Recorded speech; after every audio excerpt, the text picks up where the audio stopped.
one. Oh, wait. Yep. Okay. Yep. Okay, everyone. Welcome back to Help Make It Make Sense. We are going to talk today about children and vaccinations. How you doing today, Aimee? I'm good. I wanted to first show off for those of you that are seeing this, and those of you who are not, I will tell you. I am wearing a shirt that says vaccines cause adults because, well, first of all, I've owned this shirt for many years. But with this podcast, us talking about kids and vaccines, the biggest, I would say, side effect or outcome of giving vaccines to kids, in my opinion, is that it causes them to grow old and become adults. Very good. Very good. Let's give absolutely. I love it. I love that shirt. It's in good shape. You've been wearing it for a while. Yeah, I have. I take very good care of it. That's awesome. That's amazing. That's amazing. Well, I don't have the vaccine causes adults t-shirt, but I do have a t-shirt that a good friend of mine gave me that says, for those of you who can't see, I'll read it out to you. It says, as strong as the woman next to me. So there you go. So very good. We're kind of theming here today. Yeah, we got a nice theme going. Got a nice theme going on.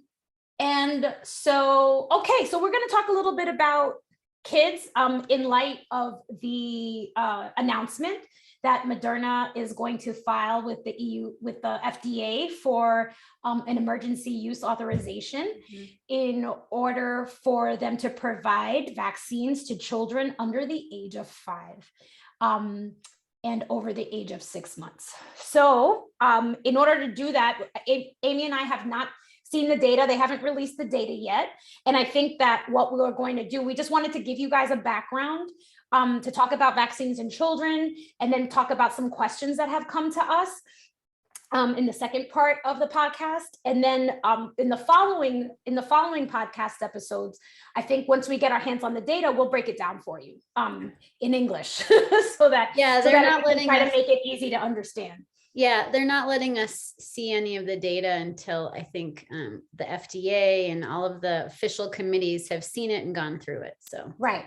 And so I wanted to, we're going to go through it with you guys once we get it, the way that we see it after it goes through all of its approvals and how it actually makes sense to us. So we'll take it from there. But first, let's talk about the history of vaccines. So I think it's really important to level set on the history of vaccinations. And this was something that I did because I've always been interested in vaccines. And when we were getting ready for the podcast, and also when we were working together during the pandemic, really trying to understand where did this whole concept come from was really important. I like going to the root causes of things and trying to understand where things start. And one of the stories that was really interesting. So when I was in medical school, my pediatric presentation in medical school was about vaccinations and Edward Jenner and all of that stuff. I had not heard, so I was already familiar with Edward Jenner, which I'm going to talk about in a second. But when I started doing this podcast or this presentation for COVID vaccinations, I learned about Onesimus, and it's a fascinating story. So Onesimus was a slave, and back in the 1700s, early 1700s, and he was enslaved and owned by a plantation owner called Cotton Mather, who was out in Massachusetts. And what was interesting was that at that time they were evaluating people. There was a smallpox out, smallpox was a thing, and they were basically evaluating folks for whether or not they had smallpox, would have to put them in quarantine, all of these kind of things. And Onesimus, they found that when he was being tested for or evaluated for whether or not he had smallpox, shared that where he was from in West Africa, his people actually took the pus from smallpox infected humans, and they would take a thorn and then rub it into their skin in order to give themselves a little bit of smallpox to protect them from a lot of bit of smallpox. And this was fascinating because I was, I've never heard this story. I've only heard about Edward Jenner. I never heard about Onesimus. I'll put a couple of articles in the show notes so people can read it. But it's a fascinating story because it was not Edward Jenner's idea in general. Like, he wasn't the first person to come up with the idea of inoculating yourself with a version of a virus to protect yourself from a virus, right? It's something that human beings have been doing since the beginning of time to protect themselves from actually getting ill with environmental threats, right? So we're always trying to figure out a way to survive. And here, before even technology, they were finding ways to protect themselves from being infected by smallpox. And actually, this practice was utilized in the community where Cotton Mather was, to try to protect other slaves from getting infected so that, of course, they could do horrifying work. But they were actually able to reduce the level of transmission of smallpox in those communities. Wow. Was that a result of Onesimus?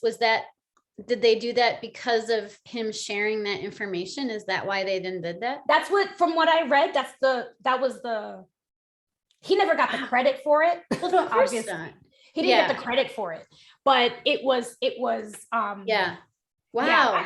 It's a really interesting story. I encourage you to read about it. It's something I didn't know. I was fascinated by it. But the reason I bring it up is because this is not new at all. And it demonstrates the human desire to figure out ways to survive in the world, right?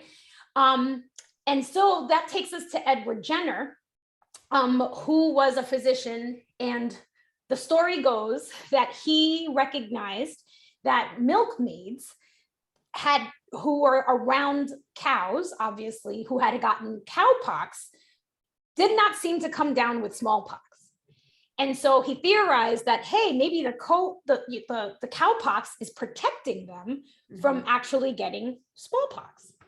And so, in a horrifying experiment that we asked no one else to repeat, they basically took a child of a neighbor, is my understanding, or was it an orphan? I think it was an orphan child. It wasn't his child, but he took a child and basically exposed the child to cowpox and then exposed the child to smallpox to prove this theory. And that's where the idea of vaccination was born. And or let's say it wasn't born there, it took hold. That's right. It wasn't born. It was born in other places. That's right. You did not get credit, I would say. Yes, that is correct. I mean, honestly, when I started this process, it was Edward Jenner. And then now I know better. So I wanted to share that information. Yeah, that's great. So what I think is important about this story, or those stories, is that, number one, none of this is new. None of it is new.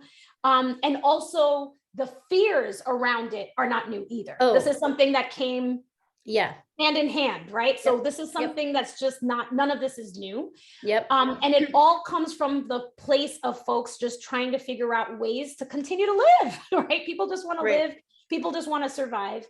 And I wanted to give you the dates because I know I mentioned it earlier, but the smallpox vaccine was pioneered in 1796. Now, Onesimus was early 1700s. Like, I'm talking about like 1705 or 1710, something early that way. Edward Jenner didn't come along until 1796. And then the campaign to vaccinate the world started in 1958. So we're talking like 200 years later, right? And it took 20 years to eradicate. So it didn't get eradicated until 1979. And so just to kind of give you an idea of how long these things take, right? Like, nothing is overnight. There's no silver bullet. It is possible, but it does take time. It takes investment. It takes equitable distribution, and all of those Right. things that we've all been talking about. And since smallpox, there have been a plethora of vaccines that have developed, including pertussis, diphtheria, tetanus, measles, mumps, and rubella. And you have your Haemophilus Polio. influenza B, you have your polio. That's right. You've got hepatitis B, which the story about hepatitis B, just for folks who don't know, this is basically eliminated in children under 18 because of vaccination. You don't even, we used to see before hepatitis B, children born with hepatitis B, and we barely see that anymore. If we see it, it's in places and countries where there's no access to having the hepatitis B vaccine when you're a baby. And then we have varicella, there's rotavirus, hepatitis A, pneumococcus, the flu, everybody's favorite, shingles, right? And meningococcal vaccine and HPV. So we have a bunch of vaccines that started in the early 1900s, but again, the concept of vaccination started way earlier than that, and it has saved millions and millions and millions and millions of lives. So right. And the one thing I also want to add to that list is that vaccines exist for infectious diseases that cause serious harm and or death. We usually go after the ones that are going to cause serious harm or death. There are some viruses and bacteria out there that, like strep throat. I'm not sure if anyone has ever died of that, but we don't have a vaccine for it because most of the time we can use antibiotics like penicillin if you have access to that and you can get rid of it. So vaccines are not made against just, let's make a vaccine for everything. That's right. Vaccines are made specifically to try to save lives and reduce serious complications. So they're not made, for everything out there. They're made for the things that we have seen in the past have serious harm and death associated with the disease. That's right. And so as an example of what Dr. Aimee's talking about, Haemophilus influenza B, which is called HIB or HIB, used to cause this, and still can cause a really serious disease or infection called epiglottitis.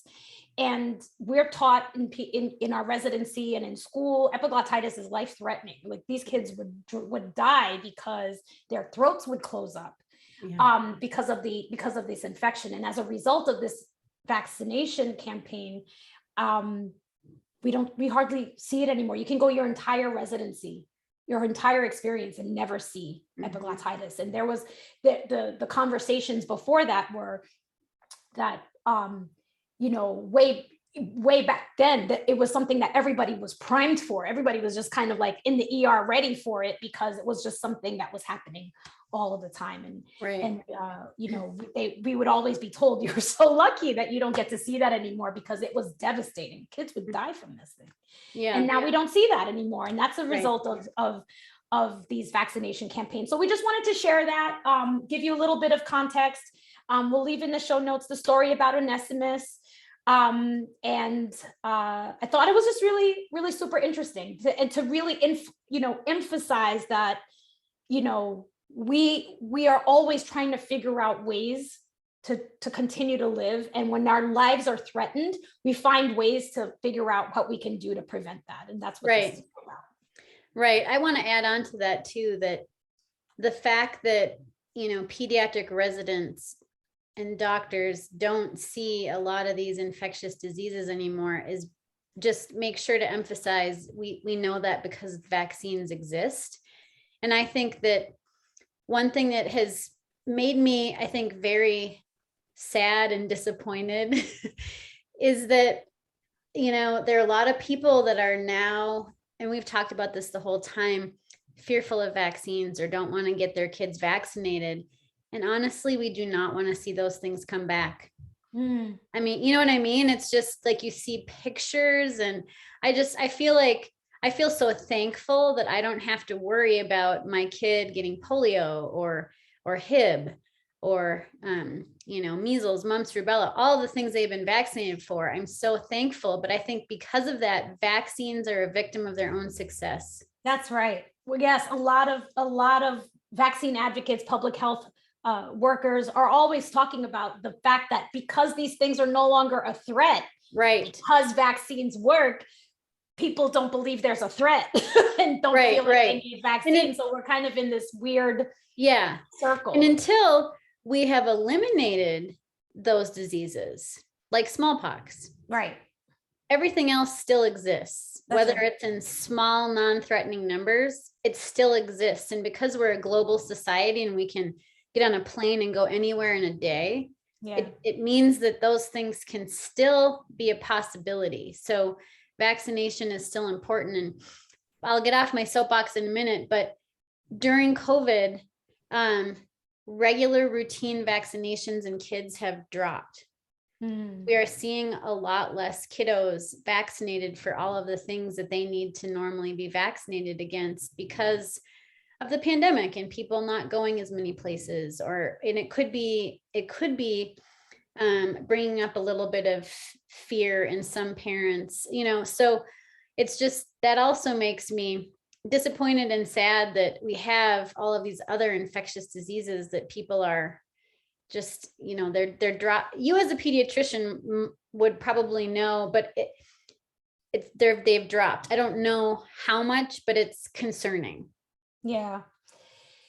Yeah, I mean, I think, people were fearful already before all of this stuff, right? Because of all of the things. And we'll talk about that because some of these questions, actually, when we were looking for questions for this episode, it came up. All the old stuff that people are fearful about came up, and I'm gonna talk about it. We're gonna talk about it a little bit later, but cool. But hopefully you understand that, like, we don't take this lightly, obviously, because we have seen how it has been helpful.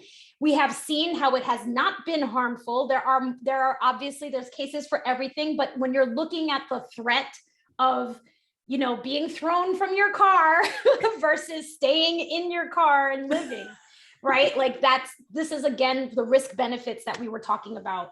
Right. When you think of a vaccine as a seatbelt, that's the analogy there. That's right. That's right. Okay, so that's the basic history of vaccines, that they're not new, and we have a bunch since the early 1900s. Now, why, what are the things that are important to understand about children in particular when it comes to research, right? Children are a protected class. Yep. And it's really important to understand that for the most part, we're not running with children to any kind of like interventional trials, right? That's not the norm. And it's not the standard. And the reason is because children can't consent. It's the same for any type of issue that requires a child. Right. The child comes with parents or a guardian, right? And that's the person who has to make the decisions for them. But that becomes vulnerable. You become vulnerable when it's not you. Right. Regardless, right? When it's not you, you are vulnerable. And they're not able to consent. And so they are put in this class. So I was telling Aimee earlier that in my work in Haiti, I had actually started an institutional review board. It's called an IRB. It's part of every single university, anybody who's doing any kind of research. And so I learned a lot about institutional review boards, the ins and outs of it, because I was actually running one. I was actually running one and reviewing research and making sure that they're all ethical and everything. And one of the clauses is the protected class of children. And so in order for you to do research on a child, there has to be a whole bunch of criteria, standards that folks are going to have to go through in order for that to actually be executed. And so normally, right, and there are exceptions to every rule, but like normally, there is a dependence on understanding what's happening in an adult first before it actually trickles down to a child. And so normally for clinical trials, for any type of intervention, we're testing the safety of whatever X intervention is in adults first before we even think about putting them into children.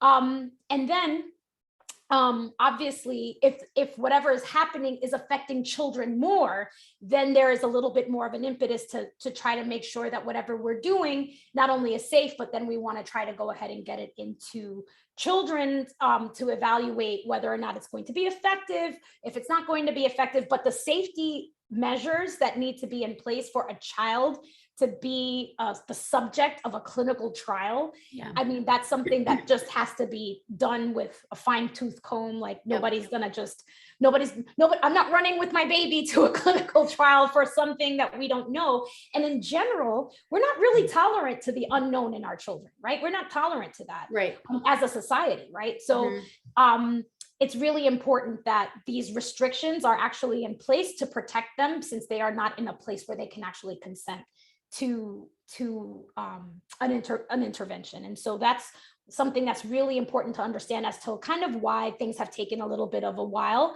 for us to get vaccines into children when it comes to COVID. Specifically when it comes to COVID, and we can talk about this a little bit more later, but specifically when it comes to COVID, in the beginning of the pandemic, I wanted to remind everybody that we were getting, at least I was getting alerts and articles about how like children are not affected by COVID, right? Like it was just in the early days of the pandemic, there were even articles about, children seem to be immune to COVID or whatever, right? And then it was mostly happening in adults in the early stages. Like adults were getting infected, they were dying, they were severely ill in the beginning before we even knew how to even support and treat them. And so nobody was even thinking about kids for a good year, right? I would also say, I think in the very beginning, we did not have testing. And it's very possible that there were kiddos that were infected that were asymptomatic or very mild. And because we didn't have testing, it's likely that it was the adults with severe illness, right, that were being treated for COVID. So I think that the testing piece might play just a little. Oh, I'm sure all of it played in. I just remember. Oh yeah, no, absolutely. When things came out, of course we were all like, "What's happening to kids?" And then they were like, "Kids are fine. The adults are dying. like focus on the adults, right?" And so, And it wasn't until more time, then we started to see kids getting infected, getting sick enough to be with hospitalized, testing, having the delayed reaction of that inflammatory condition, multi-system inflammatory, exactly. And so that's a little bit of background as to the fact that we're not running our children to clinical trials anyway. And for any type of intervention, you want to check it out on an adult, a healthy adult. And that's the phase 1 that you may have heard in the media about what a phase 1 trial is. And a phase 1 is always healthy adults, small number. Is it safe? Is it all right? What are the things that we need to watch out for before we can actually move forward and test it further? Right. Yeah, so I think that that's important. We'll talk a little bit more. We'll go into a little bit more detail a little bit later on in the podcast, but I wanted to just kind of give that really brief overview and take it away. Yeah, so I think the next part that I wanted to discuss was how your immune system actually changes over time throughout your lifetime.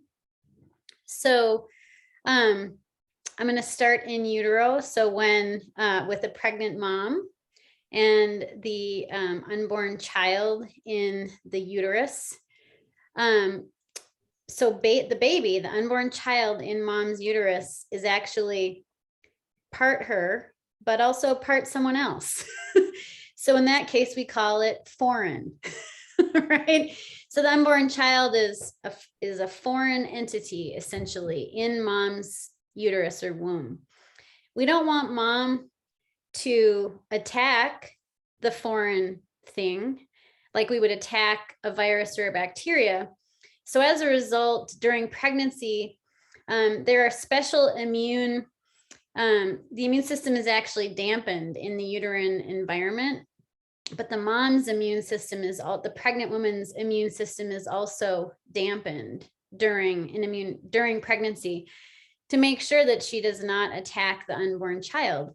If she does, that will often result in like stillbirth, pregnancy complications, or spontaneous abortion or miscarriage. So, you know, if mom's immune system attacks unborn child, that can result in very serious and potentially fatal consequences. So during pregnancy, the immune system of the mom is dampened.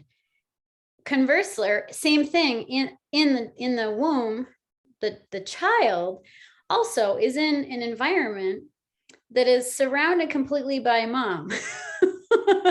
Also not self or foreign. And we should probably all know that the immune system responds to things that are not self, things that are foreign, like viruses or bacteria. That's what we defend ourselves against, things that are foreign. So the baby also also there's no immune system when you're just like a couple of cells old. Once you have like a functioning liver and then spleen and then bones, that's where the immune system will develop over time. But that unborn child, no immune system at first, starts to develop along with all the other organ systems, but is mostly what we would consider immunotolerant at first, because again, surrounded by a foreign mom that is, you know, nourishing you, but at the same time, if unborn baby attacks mom, if the immune system attacks mom, that can have serious complications for mom as well as unborn baby. So the immune system in the developing fetus, and also once baby is born, so newborn infant, is more what we call like immunotolerant, meaning that it doesn't necessarily launch an attack. It kind of is tolerant of the things that are around it. So we find that the immune system in newborns is just not as fully functioning as like a slightly older child or adolescents or adults would be, because they just came out of that environment where they had to be tolerant of all of the maternal, the mom, you know, and the environment. So it's around up to about 6 months is where we think this immune system is kind of ramping itself up, and that it's more of a tolerant response. Like, so if something foreign were to come in, it might be kind of like a weak immune response, not like super, you know, action packed, like it would be, you know, at age, say 2 years or something, or adult. Yeah, it's kind of sleeping. It's a little bit, yeah, it's a little sluggish. It's like, yeah, I'm not going to react to that. Well, there are reasons for this, like the immune cells, as an example. Some of the immune cells just don't have all of the molecules on their surface or in high enough levels to kind of engage with, you know, foreign things at first. So there's actually like cellular and molecular reasoning for this, which I think is beyond the scope of this podcast. But as the immune system ages in those infants, the immune system is being trained and getting better and better at what it does. So we find that it's right around. Wake up. Yeah, it's waking up. Wake up. We find that it's pretty sleepy or sluggish until about the 6-month mark. And that's why with kids' vaccines, well, that's one of the reasons. I'm going to get into a second reason too. But the first reason that we do 6 months is because the kid's immune system is still kind of waking up, and it like a computer, it's turning on for the first 6 months, right? At the 6-month mark, we find it to be more getting closer to like a powerful immune system. Still not quite there, but 6 months is about the time that it starts. The other piece is that when pregnant mom, the placenta, so kind of like the connection between mom and baby in the uterus that gives nourishment and blood and all kinds of stuff, mom's antibodies from her blood will actually go across the placenta into the baby and provide protection to the unborn baby. So it's at around the 6-month mark, we think that these antibodies provide protection to the unborn baby. So the unborn baby is born, or sorry, the baby is born, Yes. the infant comes out, and for about the first 6 months, we think mom's antibodies that have gone, across the placenta into the baby are going to be protective. And this is one of the reasons why we ask pregnant moms to get certain vaccines during pregnancy, like influenza and Tdap, so tetanus and pertussis. And then recently, I very highly recommended that pregnant moms get the mRNA COVID vaccines as well, because you can find those antibodies in newborn babies, and that's going to provide protection. So up until 6 months, sleepy, kind of waking up. As we become toddlers, our immune system is waking up and getting even better. And then adolescents and teenagers getting much closer to the adult level of immune responses. And then once we reach adults, our immune system is pretty spot on, with the exception of, or powerful, women who are pregnant. Again, kind of a dampened immune response, because your immune system is kind of, it's not shutting down, but it's just kind of being a little bit more quiescent or dampened, because again, you have a half foreign thing inside that you're trying to not kill. Right. Don't want to launch. So it kind of goes, it takes a nap. It takes a little bit of a nap. Right, exactly. And then it takes a little bit of a nap. As we get older, and I just want to continue the life cycle, at around age 60 or so, the immune system starts to quiet down, like for good. We call that immunosenescence. It's just regular aging. Again, fancy word alert. Immunosenescence. It's just the natural aging process of just like anything else. Like your knee might start to creak and hurt. your wrist, all the different things. Sure. So just like that, like I can feel my knees hurt or my wrists hurting. I can't like see it, but my immune system is also, I'm not 60, but it's starting to like, oh, we're getting older. So it does, kind of dampen as you age. So we have this, lifetime differences of the immune system. So I just wanted to make sure that people understand that our immune system, when we're first born, our immune system is not like ready to go. It takes a little while to ramp up. It's then going to become very powerful and very good at responding to foreign antigen. And then when we get old, and this is why older people are dying with COVID, is because your immune system starting around 60 does start to kind of wane and go to sleep kind of. Mm-hmm. Right. So that's the reason for, one of the reasons why it's around 6 months to the first group of vaccine for kids is, 6 months to under 5. It's because the immune response at that time is still not as powerful, as it would be a little bit later. Right. Does that help? That is more for these viral vaccines, because the bacterial ones we take when we're younger, right? Like there's a 2 month, there's a 4 month, and there's a 6 month. And we're doing that for those because they're serious bacterial infections. Yeah. And you want to start to, if you like educate or show the immune system these antigens, these foreigners, you want to show the foreigners early, even though they're sleepy, because maybe they have one eye open. Well, also our immune system responds a little, there's a slight difference between bacterial response, and our immune system is actually better at responding to some bacterial components earlier. That's right. Than viral. That's right. And so I wanted to make sure that we said that, because some folks will say like, well, what about the vaccines when you're 2 and 4 months and 6 months? And it's like, because we're still, for those particular Yeah. Germs, if you will, for those germs, it's important for us to introduce them earlier so Right. that you can get primed. So when you get just the 2-month vaccines, for example, and you don't get the 4-month vaccines, you're not ready. You're not ready to meet that bacteria. You're not ready yet. Right. And so we have to continue to introduce it. And that's why there's so many, right? Because it's kind of like, it's still sleepy, no matter what. It's still sleepy. It can respond to some things, but it still requires a little bit more of education, if you will. And you have to remember that, like, you know, older folks and children, that's why I like med peds. I do both. I do adults and kids, because they're kind of they feel very similar in that, like, they're very protected. You protect, you know, your babies, you protect the infants, right? You're like, don't cough on my baby, even before COVID, don't cough on my baby. You don't take them out that much.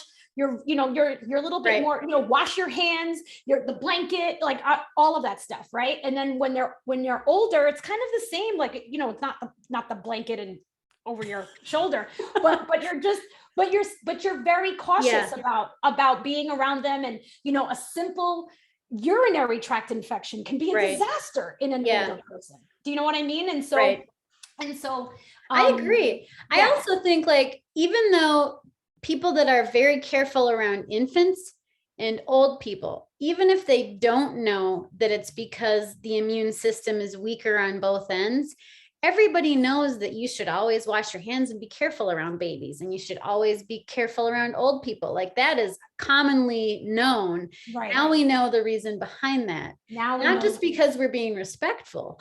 Right. But, like, you could actually, you know, we don't want to introduce things that they're not going to be able to fight. And so, I think that's a good overview and better understanding of the reasons why vaccines are even in the mix, the reasons why the vaccines weren't there to begin with at the beginning for children, and then also understanding how the immune system works over time. And so hopefully that helps a little bit, and we can come back and start answering your questions. That sounds good. Can I put us on pause for a second? Yeah, we can. Please. All right, we're back. And we are back. We are going to take some questions that came through for this particular podcast for the children and vaccines. And this one, there are going to be some general questions that I got that we're going to go over, and then also some specific to COVID vaccines. So the first one I got was something that I actually do like to talk about, which is autism. And the question was, what's the deal with autism? Like, why, you know, there's still fear that vaccines cause autism, right? There's still fear about that. And so I want to go over a little bit of the facts as to why this came up in the first place, and to acknowledge some of the errors that were made, and then also kind of to just give you a resolution. So back in 1998, there was a physician from Britain who... Say his name. I will not. It's like Voldemort. We do not speak of the name. It was a British physician who published a paper. Disbarred. He has lost his license. Are you going to let me get through it? Yes, but I just want to make sure. This is triggering for Aimee. This is super triggering. She's not going to let me get through this. I wanted to make sure you did not say his name. I cannot hear it. Now everybody's going to be like, what's his name? What's his name? It's Voldemort. It's Voldemort. This British physician, who will not be named, published a paper in the Lancet, which is a very prestigious journal. I'm going to go ahead and say shame on them. They retracted it. I know, but still, they should have took years. Took years. It's like, Aimee, you're stealing my thunder. Sorry.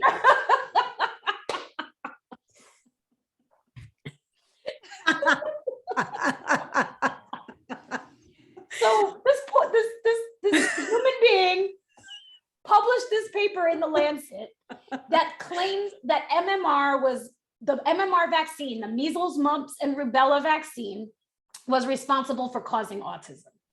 This caused a whole stir in the world, right? A tish storm. It was a tish storm. It was upside down. It was upside down. This whole thing caused a storm. Tish. Yes, a poop storm. I'm just gonna say poop. Backwards tish. Yeah. it was terrible. Anywho, yeah. Whatever happens, and this is something that's really important to understand in science, which actually came up last week when I was listening to trying to figure out what was happening, what was the deal with ivermectin, and I was like, oh God, yes. That's a whole nother story. Yes, but normally, to understand the process of science, one paper doesn't mean nothing. It doesn't mean squat. Like you just you get one paper, and that stuff needs to be repeated in another lab with other people, and they have to be able to prove it. So you're never really, it can give you like, ooh, it can give you a, oh my God, is that real? But you don't, at least we have been trained to not jump the gun and be like, oh my God, this stuff is actually a fact unless it's been replicated. Right. Now the problem is that this came out and scared people. It scared doctors who did not want to be the reason why children were getting sick. And it scared parents, right? Obviously. Right. Now, in true science form, this experiment was repeated over and over and over. And it was repeated over 12 years, like 12 years of investigation occurred. And it was found in 2010 that not only was it not true, but it was that he had engaged in fraud. He was motivated by financial gain and lawsuits. He omitted important data. And multiple stories have, or studies, sorry, not stories, but multiple studies have been since repeated.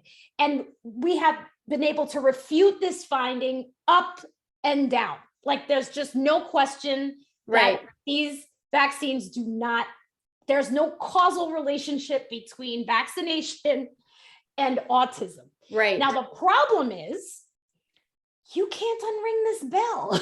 This is the problem. Right. This bell has been rung, and it is really hard to convince people that this is not a thing because they heard it once. And so it's kind of the bell that's been rung. And now it took 12 years. Can you imagine this sat in the atmosphere? Right. 12 years. Can I add one thing? Before it was retracted, before it was refuted, all of that stuff. So that's just sitting there for a whole decade. Right. Right. The other thing I want to, before you continue, his study only had 12 individuals. Well, that's what I'm saying. Like it wasn't even enough. For the next, exactly. That was like a case study essentially. Right. So, and 12 is like nothing, right? So the decade of research you're talking about was hundreds of thousands. So it was 12 versus hundreds of thousands. Absolutely. I just want to put those numbers out there. No, it's really important. It's really important. And I think that like it hurts. He hurt us. He hurt the world by putting this out there. Yeah. And the fact that it took so long, right? Like it shouldn't have taken that long for us to be able to refute it and for it to be retracted. Like that shouldn't have even been published. That should never have been published, and it's awful, right? But again, you can't unring that bell. So now let me say another thing that I talk about when I talk about autism. So one of the things that came out is this happened. I remember it a lot when I was doing my pediatric resident. We were in grad school when this thing came out. That's right. We were in grad school. But when I was in doing my pediatrics rotation as a medical student, I remember hearing about thimerosal. Oh. And what happened was thimerosal is this preservative that's used in vaccines in order to prevent the growth of bacteria, right? And it was targeted as the causal agent in causing autism. right? That was the flurry around it. Right. Even though there was really no data.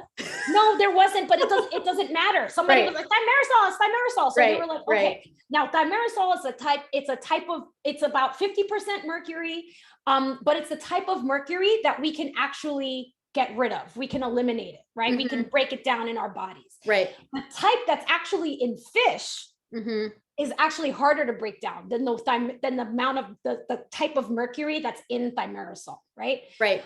So that's just something to understand, right? You guys eat fish, you're getting mercury in your body if you're eating fish, and that mercury is a little bit more difficult to get out of your body than the mercury that's in thimerosal. Okay. Yeah. Yep. So that's very important to understand. So because of the controversy, you know, the FDA was like, all right, guys, do me a favor, take the thimerosal out. Just take it out. I want to see your plans. Take out the thimerosal because we can't there's too many questions about it. It's right. Too many people upset. Like, I want to see your plans to remove thimerosal. And by 2001, all of the children's vaccines had removed thimerosal. Now, what's super interesting and what's really important is that despite the removal of thimerosal, the incidence of autism continued to rise. And so that is telling us that it's not thimerosal. Yes, it's of course not thimerosal, right? Because the thimerosal is out. It's out. Now, if this is what would change my mind. If thimerosal was removed, right, and autism went down, right, then I'd be like, oh man, we got you, sucker. Okay. You are causing autism, right? Right. Even though that's a very, you know, it's hard to kind of come to a causal, but I would be more convinced that thimerosal was a culprit in the autism story. But they took it out. It's not even in there anymore. And autism continues to rise. Now, what's important for some people that I think it's important for you, if you're worried about thimerosal, there are some vaccines that do still contain it, but you can request thimerosal free. So if it's something that's on your mind, you can request thimerosal free. And some flu vaccines, there are a lot of different flu vaccines out there, have thimerosal in them. So if you're worried about it, you could just say, hey, I listened to Dr. Aimee and Dr. Toni's podcast, and they said I can request thimerosal free, vaccines, right? Because you're worried about it. So, I think that's the story about autism. It's like we want to figure out a way to let this go. Right. The other thing is that, as you know, one of the things that we talk about in pediatrics is the fact that, like, we don't understand autism, honestly. And we're learning about it more and more every day and are getting better at picking it up earlier and earlier. Right. And around this time, we weren't really great at picking it up, right? Like, we were like, okay, it was like, folks, because autism is a spectrum disorder, right? It's on a spectrum. You have people with mild autism, you have people with severe autism. Right. It was really easy to get the severe and moderate autisms, but the mild autism was was more difficult to parse out. Yeah.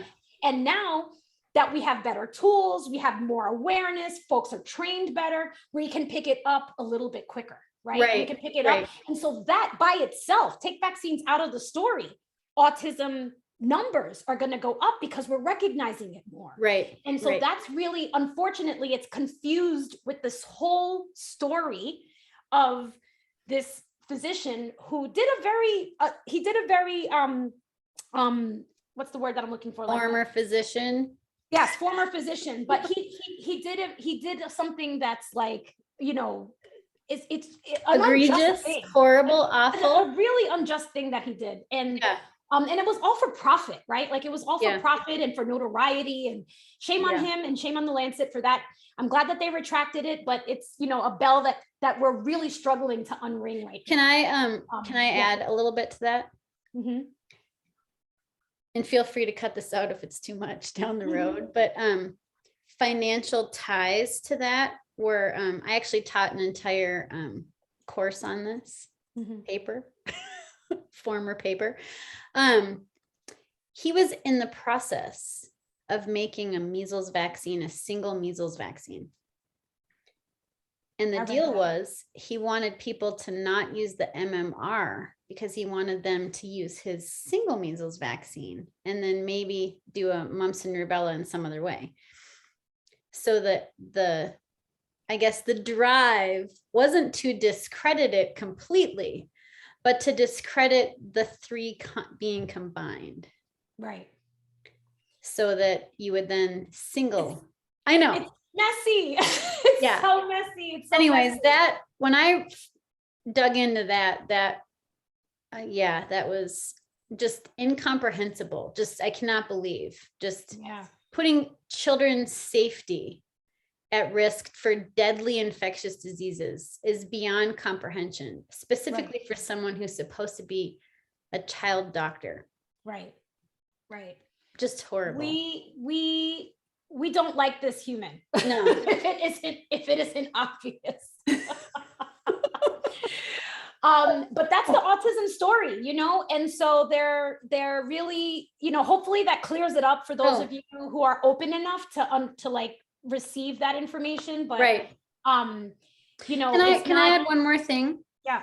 So the other thing that I think sometimes made parents think about that story, that fraudulent, inaccurate story, give it a little bit of credibility, I think in parents' minds was like you were saying, you can identify autism earlier and better because we're aware of it and we have the tools.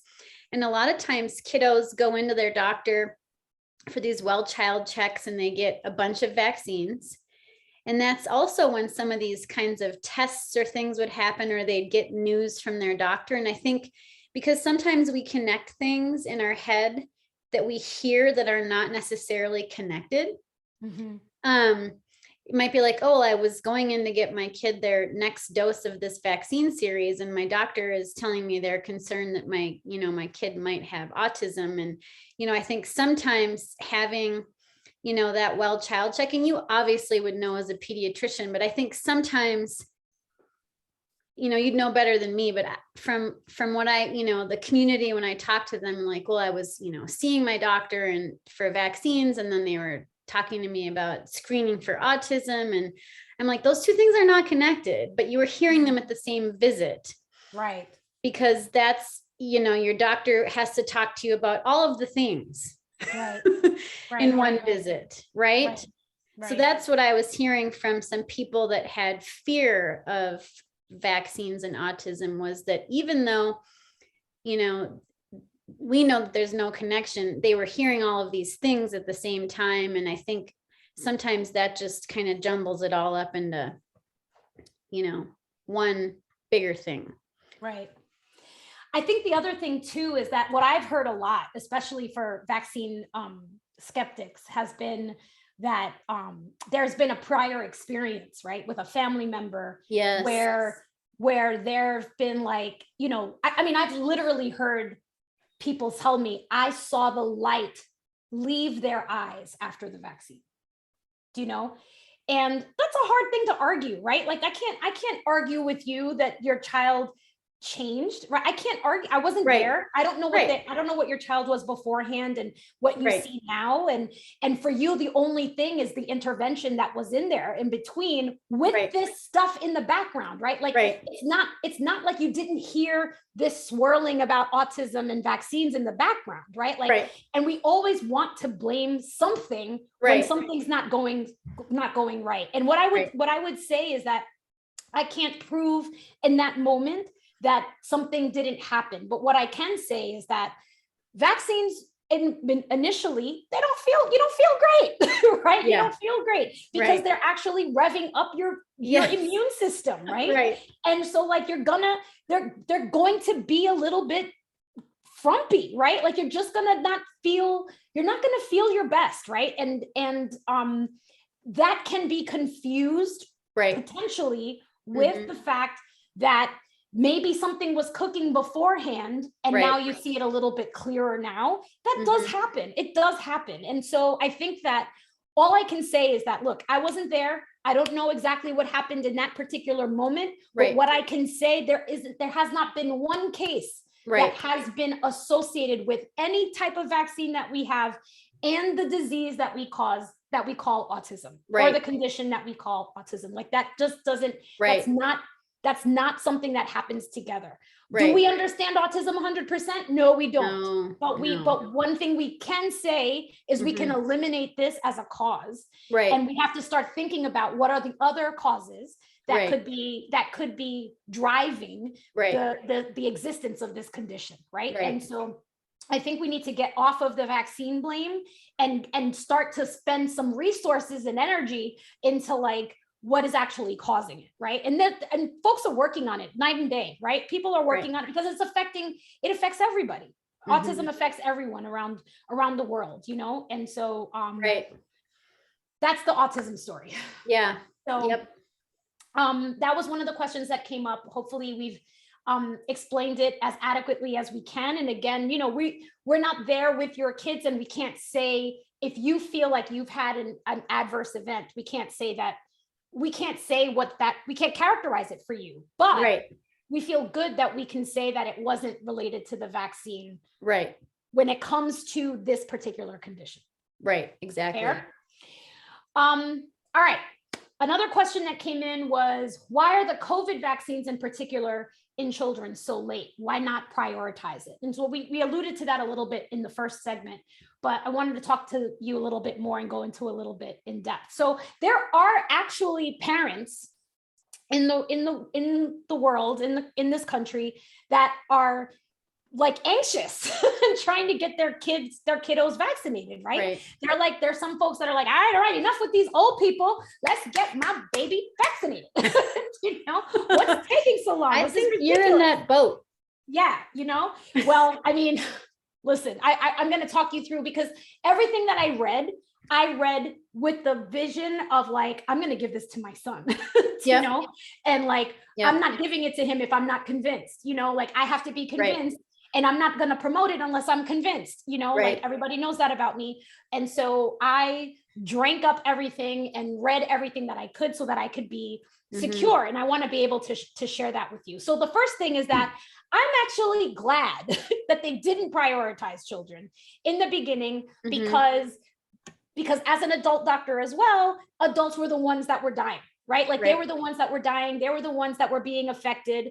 You know, and we did the right thing by prioritizing adults in this particular case. Now, in the case of measles, for example, that mostly affects children and adolescents, it wouldn't have made sense to prioritize adults for that vaccine. That wouldn't have made sense because it doesn't affect them the same way, because they all got it when they were children. Right. That's kind of the reason why that they didn't get it as an adult, right? So that's the reason why I'm actually happy that they didn't prioritize it, number one. And number two, again, all the ridiculous side effects are going to come out, right? Like all of those things, you're going to be able to see them and understand what are the things that you have to worry about. Well, the other thing I will say with adults, I know that for COVID, it makes sense because COVID was affecting adults and elderly people. Those were the people getting the most sick and dying.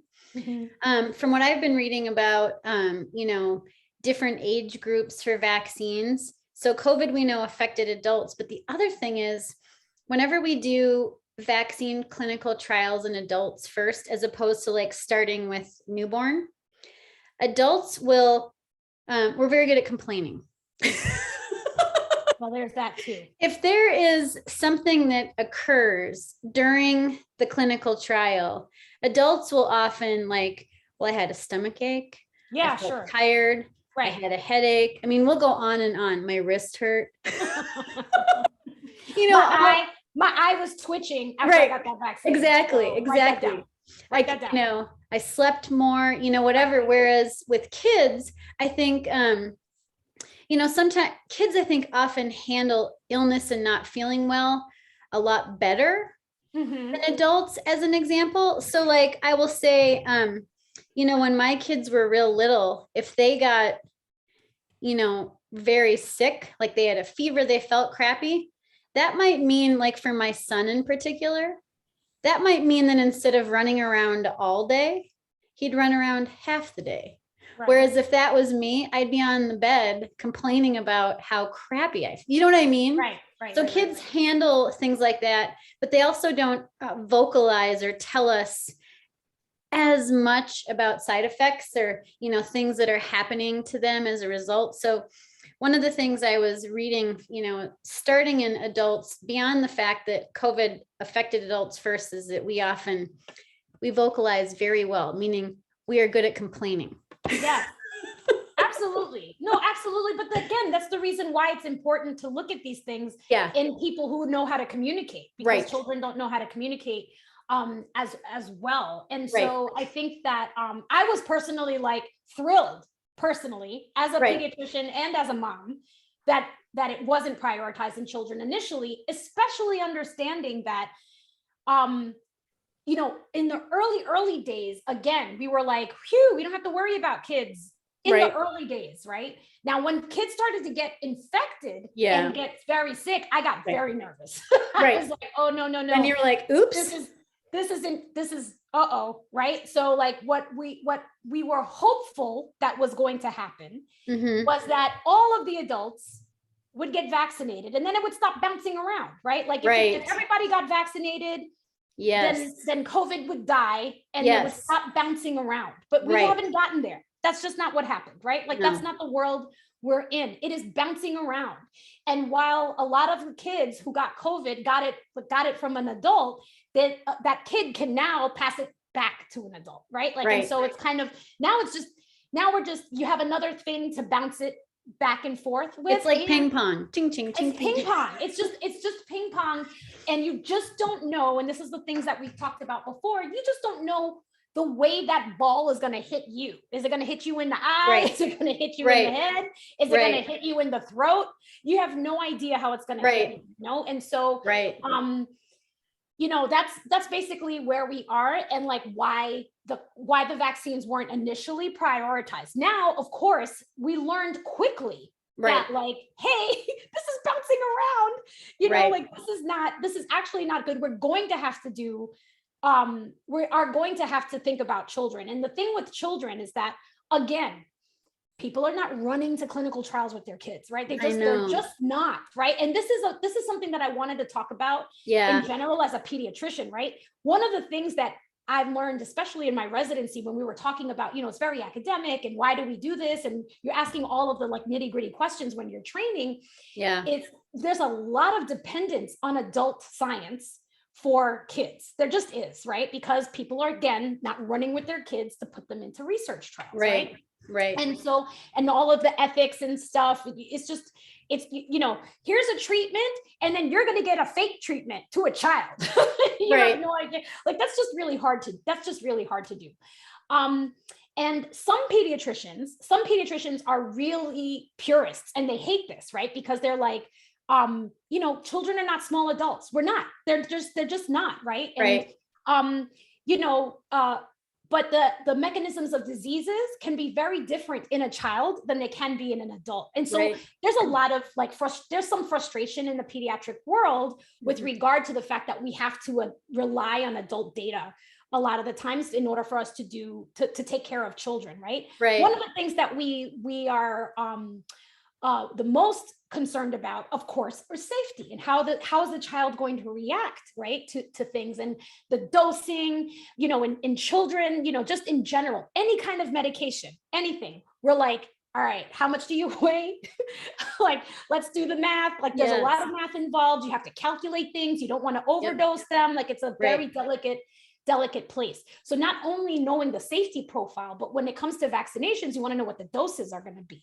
And that requires some study. You have to play around with the doses, you know? And they're not necessarily weight-based. It's just a matter of like, how is the immune system at that particular age? Like Dr. Aimee took us all through the evolution of the human being and their immune system. How are they going to actually react, right? And you don't want to have a strong reaction in a child because they're going to feel really terrible. You know, like they're just going to feel really bad. You're not going to be able to explain it to you. You're not going to be able to know exactly, you know, how to actually interact with them. And so a lot of the stuff that I read about like the COVID trials, was that like they were trying to reduce the dose so that there wasn't such a strong like fever reaction, inflammatory reaction. Like they really, you don't want that in your kid. You just don't want that, right? Knowing the safety profile in adults is super important, and it can be reassuring. But again, we have a lower threshold for adverse events in our kids, right? Like the minute like you give your child an intervention and there's a rash, you're like, I'm freaking out. I'm calling it out. What's going on, you know? Right. And so it's really important for us to really understand the safety profile and things, and doing that in adults first is always better to do. We talked a little bit about what's happening in phase 1 trials. And it would be an extreme circumstance for us to go first to a phase 1 trial in a child. It would be extreme. It would be really extreme. We really have to get that information in adults.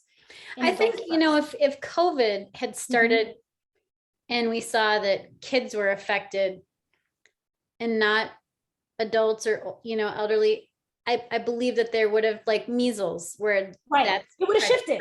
Yeah, they still would have done safety profiles in adults, but now children would be prioritized. That would be the difference, right? They were 100% not prioritized. Right. And now, because we figured it out in adults, now we can prioritize children. Right? So again, we're following what we see out in the real world with infection. We're following, you know, clinical data, you know, and just the way the infection is going.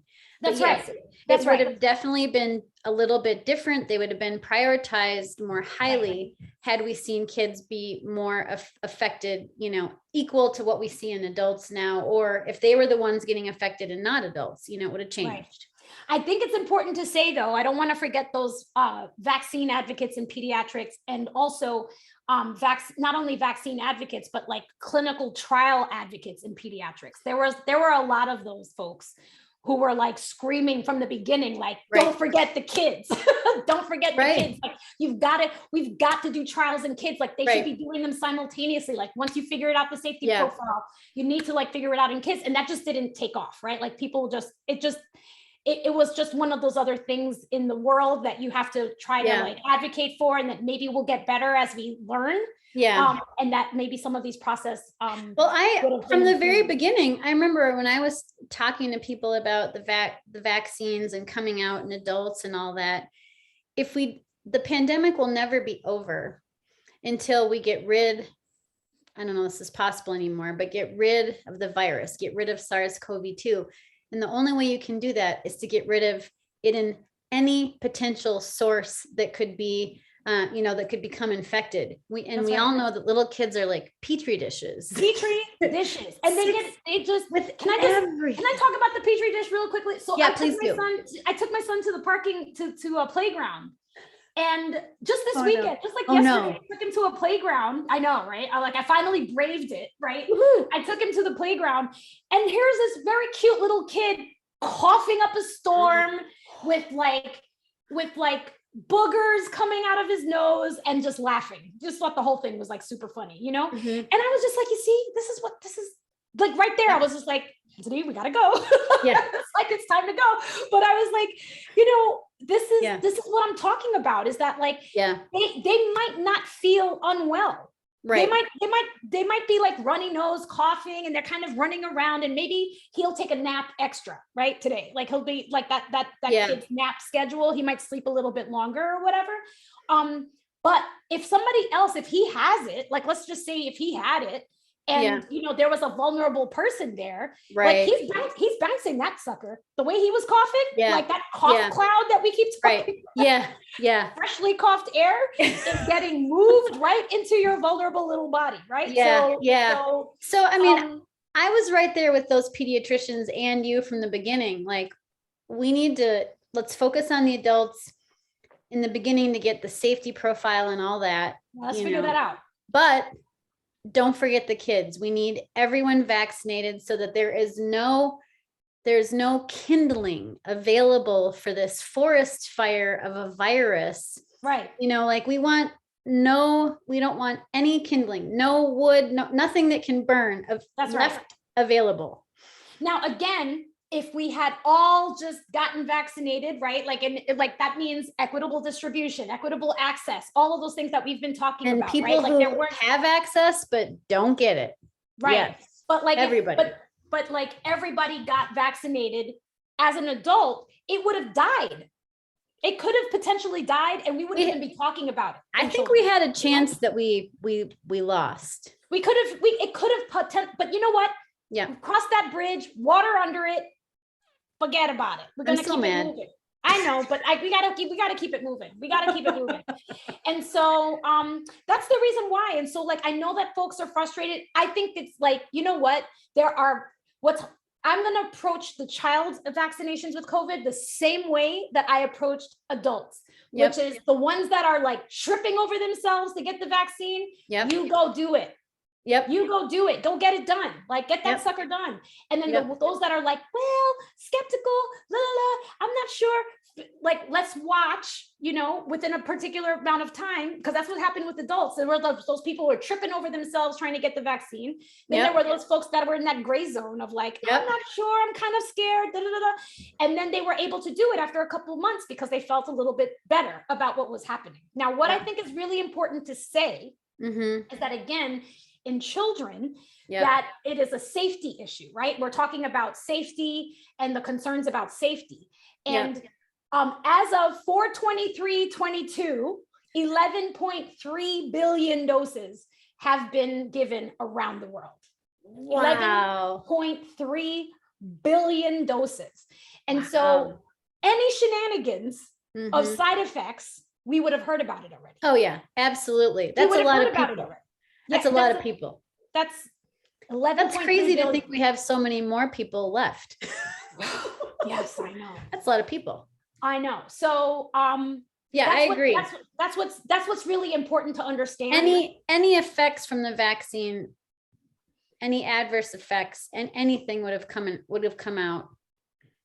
Exactly. Nothing new. So when I read the data that comes out once it's available for Moderna or Pfizer, it sounds like they're probably going to come out simultaneously. But when we read about them, I'm looking to see anything new, anything extra that came out, and the numbers of children in those trials are not even going to compare to the numbers of the kids in the adult sections, right? In the adolescent sections that have already been vaccinated, right? Those numbers are higher, and in the number of adults, those numbers are higher, right? So I think that it would be really surprising. Nothing is 100%, but I feel pretty solid. And remember, I'm the one who was like side-eyeing this vaccine from the beginning. I was like, oh, hell no. I want to read all of it. I don't understand. Nope. I was I was super skeptical. Yeah. And I'm now in a place where I'm like, all right, 11.3 billion doses have been given. Do you know, I've gotten 3 doses. I'm feeling solid. You know what I mean? Like it's totally, I feel good about it. And the thing is that like, I feel good about it. And I am still scared that my son, who's not vaccinated, could be one of the ones that gets really sick. Right. You know, he could. I have no idea of knowing. I have no idea. And let's just let the people know the reason why he's not vaccinated is because he's not 5. He's right. Yeah, that's right. He's in the age group. It's not because you are still waiting on safety profiles. It's no. He's not in the group that can be vaccinated. He's not old enough yet. Right? But his brothers, he's got a couple of brothers, and they're all vaccinated because they're over 5. They're both vaccinated. Yep. So I just wanted to make sure all the people out there knew that. Yeah, definitely. Yeah, I'm not holding back because I'm all side-eyeing the vaccine. I'm like, he's not old enough. And once I was actually like, okay, he's 4, he's almost I was just kind of like, all right, when he's 5, he'll get it when he's 5, and I wasn't really that stressed about this year for me personally, because I was like, he's coming up on 5. Now, if we were here and he was 2, I'd probably have a different perspective. There are a lot of people that are, like you said, just itching, anxious to get the virus for their kids. And then, the other end of people that are, worried about it and skeptical. We have so many we have so many friends that we know that have kids under 5 whose lives have been completely changed because they're not doing anything, going anywhere. They're not, it's been really hard to see.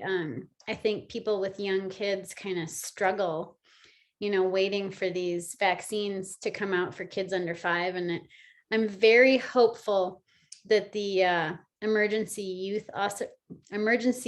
authorizations, or EUAs, will be hopefully, soon. I think I read recently that, and you can tell me what you've read, but it looks like they'll probably meet early June. Yeah, I think that it's going back and forth, but like, even if they file for the EUA, like this week, they still have to review the data. They have to like look at it. It's still gonna be. They have to get all of the scientists and physicians. Everybody's got to get on board and they have to read it all. Of this stuff. Right? And there's some swirl that's in the media that we should just talk about the fact that, like, are they going to wait for Pfizer to get their act together? They're going to wait for Moderna. Like, are they going to do it together? Moderna's already filed, but they're waiting on there's a little bit of data that they're still like sending some data, is my understanding. So they have a little bit left coming in, but Pfizer, I think they need a couple of weeks close to filing, but has I think not they need yet. A couple of weeks is my understanding. Yes. But the point is that, like, we don't know the same as you don't know, like, what the FDA is going to do, whether they're going to wait or whether they're going to wait and do it together, because I think that's their nirvana. That's the place that they'd like to be, where they could just look at everything together. Yeah. Or if Moderna's finished and Pfizer still didn't get everything in, are they going to just approve Moderna and then approve Pfizer later? Yeah. I don't think what I've read, everything is kind of like there's speculation on both. I think it's unclear right now, but best case scenario is that Pfizer would get in their 3rd dose data file, and then they can look at it all together. But I also read, again, who knows, that FDA will not hold off if Pfizer doesn't get it in time, and they'll go forward with reviewing Moderna's because they already have the majority of their data in. So I think what we can take away from this is that we, like everyone else, don't know. We're reading everything that we can, and we're hoping to hear something in June, early June is what it sounds like. Right. I guess while you're going like this, I'm like, just tell me when it comes out. I'm not putting my energy into this, because I'm like, I just know how this works, and I'm just kind of like, at this place, I just want I want it to come out in a clear way where there are no questions. Oh, so absolutely. That, like, everybody knows to get on board, as opposed to like, there's this big rush, and then they're like, they have to backtrack or retract or untract or whatever it is. Like, I don't want any of that. Right. So I'm like, I agree. I'm going to be patient. Just bring it out when you're ready. Like, give us the information when you're ready. Absolutely. The other thing I want to add to this is that, how this virus we've seen multiple different variants, right? Like we had the Alpha, the Beta, the Delta, we're now in Omicron. One thing that I think that could be nice about, I'm trying to be optimistic. With this data, these clinical trials in kids right now, and data coming out, is that we're looking at a vaccine, not just its response to the original SARS-CoV-2, like, the Alpha and Beta and Delta. We're also looking at Omicron data, which is right now the most prevalent form, whereas the safety data and efficacy data that came out for adults, was Alpha. It was Omicron was not there. Yeah, no, it wasn't.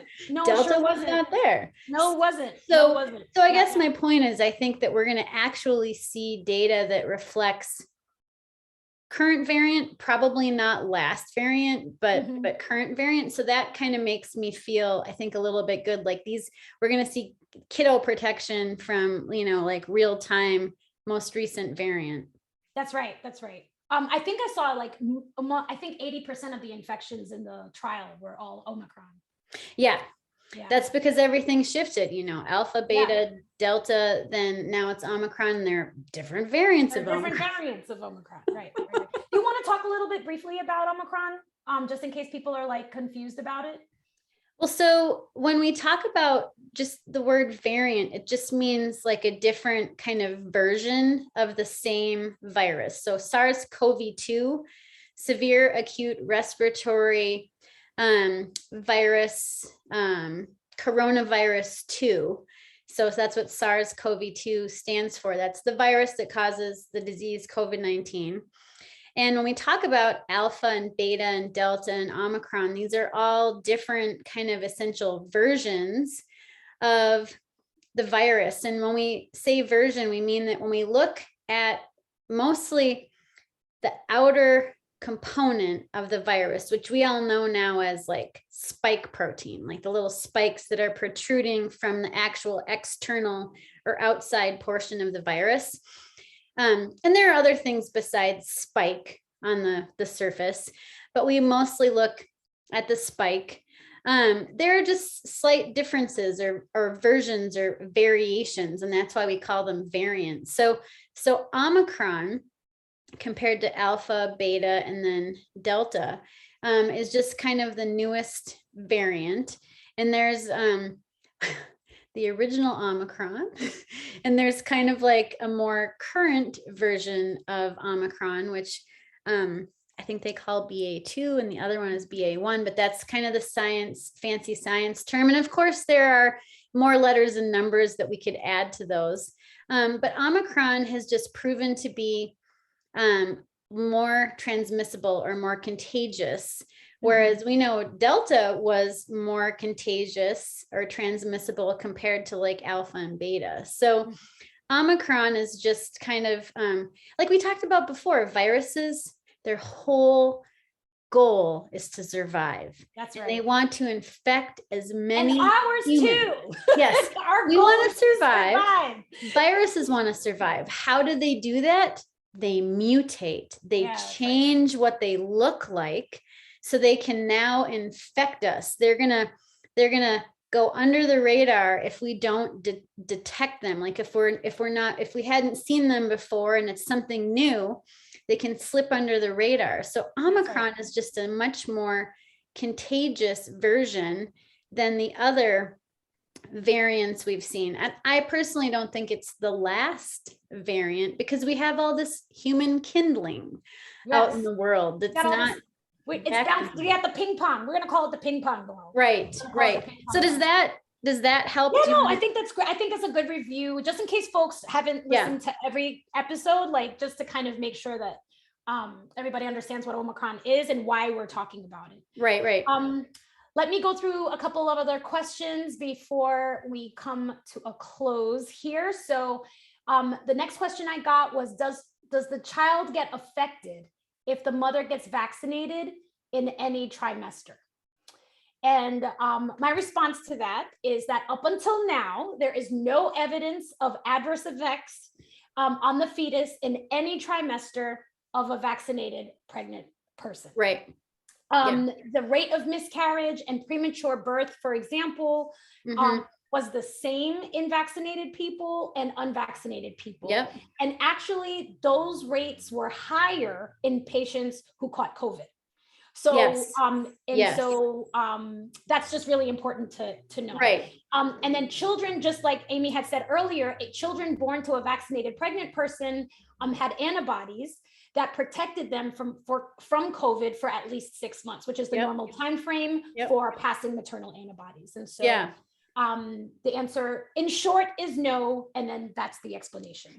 Yeah, and I would go further to say that when pregnant moms, if they were to get the COVID vaccine, that's the first thing you can do to protect your child against COVID is to get vaccinated while you're pregnant, because those antibodies that you make will transfer into baby and protect your baby, who we know can't get the shot. That's right. Cannot get the vaccine. That's your first way to protect them. Your first way of being the mama bear. That's right. That's your first mama bear job, right? Another question I got was, has there been any follow-up with the first group of pregnant women who took the COVID vaccine to see how their children are doing now? I dug into this over the weekend. I dug into it, and awesome. The follow-up is ongoing, right? And so what I want to remind people that the follow-up is, there's a whole task force, right, of folks and committees that are following these things. There hasn't been any report up until now, but I want to remind everybody that we're 2 years into the pandemic, right? Yeah. We're about, those kids are about 2 years old, and it'll take us some time to know if there's anything that's going to happen to them, whether it's a behavioral thing that we're going to notice or anything like that. Like, it's just going to take time. We don't know yet. So we have no reason to suspect that something like that is going to happen. Like, there's no indication. That doesn't happen with any other vaccine. It wouldn't make sense for it to happen with this one either. So we don't anticipate anything, because most side effects happen like soon, immediately. Like, they happen within at least 6 months. Stretching it is a year. Do you know? And most would be within most of it is right less away. than 6 months, right? Yeah. Within the first week or two, you know, we usually find out what's happening. But report is, evaluations are ongoing, and we'll, once we know, I'm sure there'll be a press release that we'll know before we do. So I would also add that as scientists, we are incredible nerds, and we like to collect as much data as we possibly can. So of course we're going to be collecting data for years and years to come on any child that was in utero when mom was vaccinated, on vaccinated moms, on anyone who has the vaccine. If there is data to collect, we collect it. And even beyond that, we analyze it, we look at it, we put it in graphs, and then we talk about it. So yeah, I mean, we're going to do it. Yeah, absolutely. But when it definitely when it comes to these, like long-term effects or whatever, like we're not only, we're watching, we're trying to see trends, we're trying to figure all of those things out, but it's not anything that has happened in the past. We do not anticipate it, but we're looking out for it. And that's what's really important. And what's really important to know is that we don't know the long-term effects of COVID on these kids.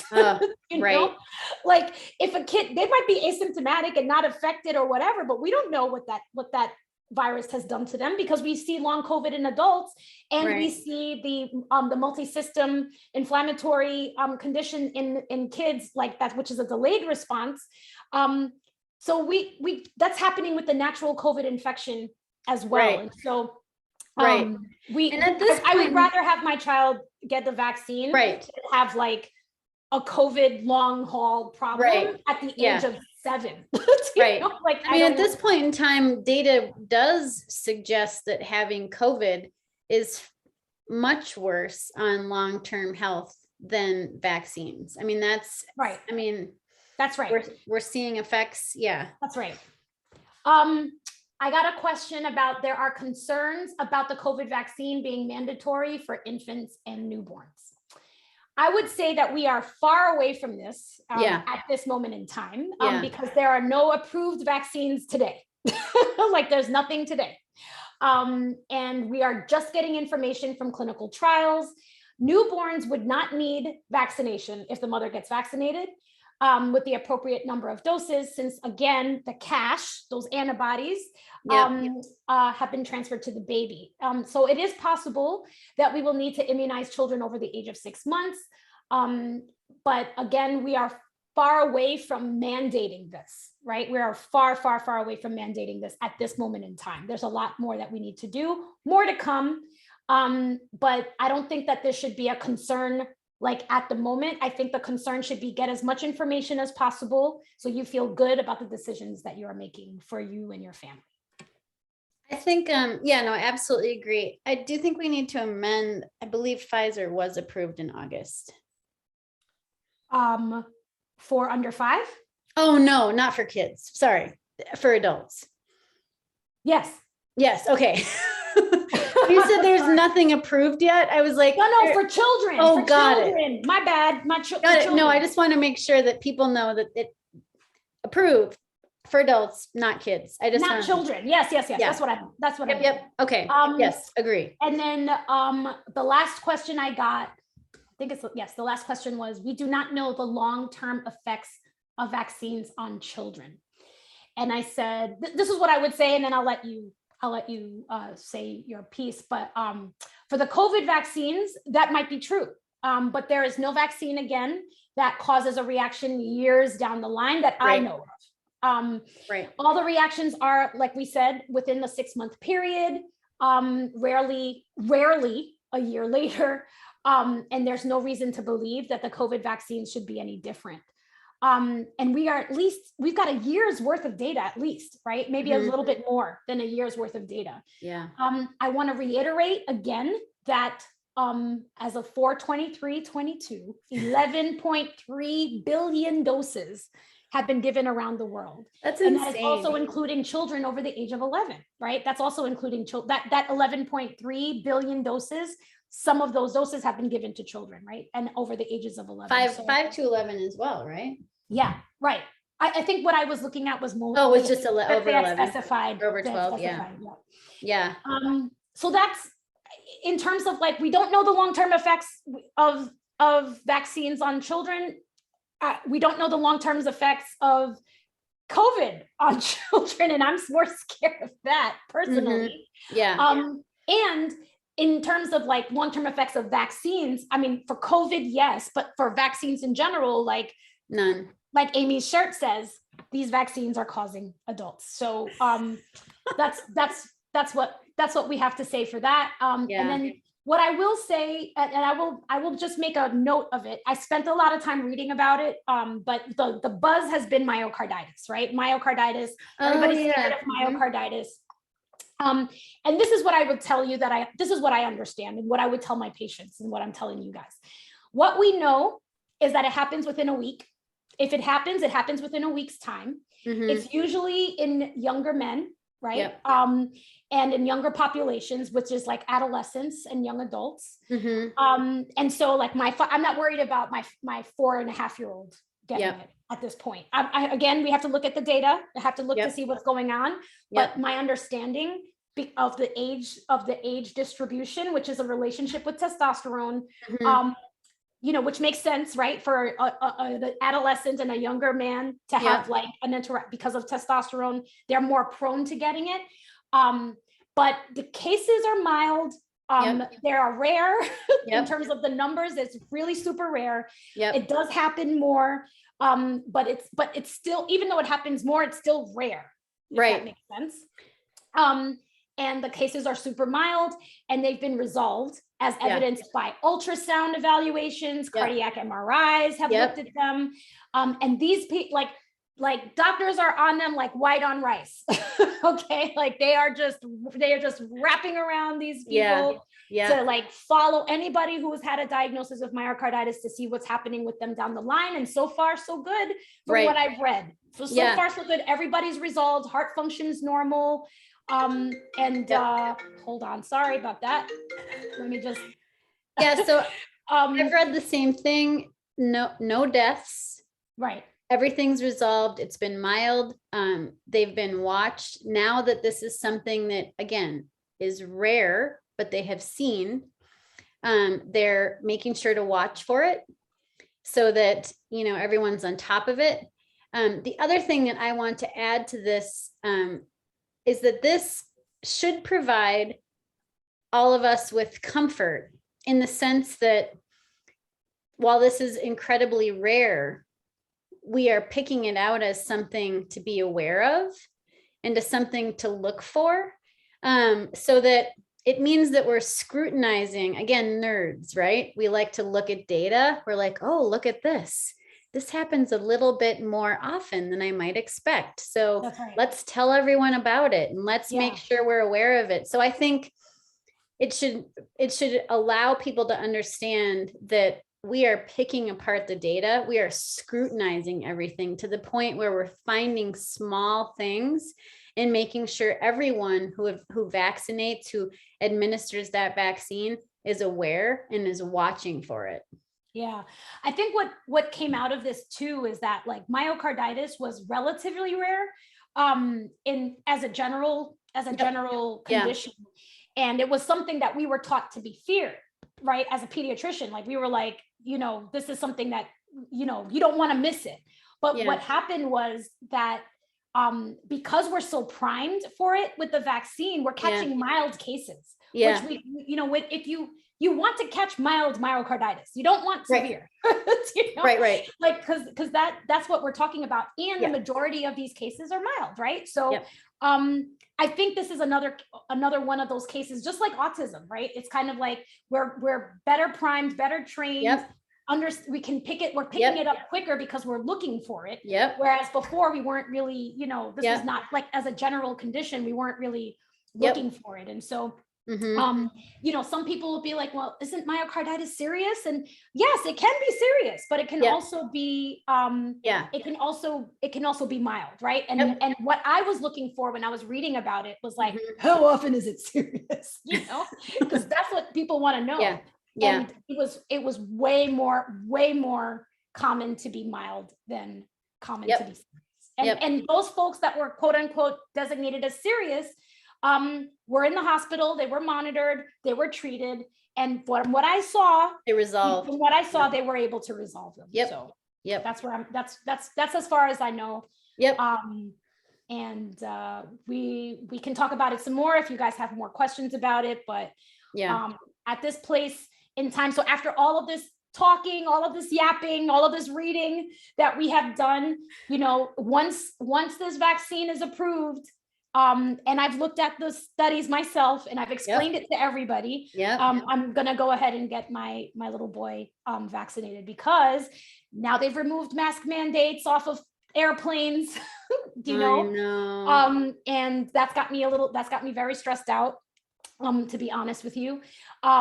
There's just no way of knowing I can't control what everybody else is going to do. Right. And so I feel like I have to protect my son as much as I can, from getting this illness. And the fact that like most children, the conversation about like, there were two, this was another point I wanted to make. There were two warring factions in the articles that I read. There are those pediatricians who are like, it's rare, you don't have to focus on children because they're, the amount of infection in children is rare.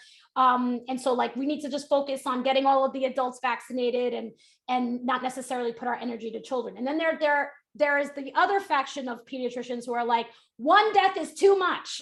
Like one death is too much. Like we can't have children dying of a preventable illness. Like that's not okay. And so I'm kind of in that. I would say 100% of podcast hosts today are in the side of. Again, only the N of two. 100% of us are in the camp of one death is too many.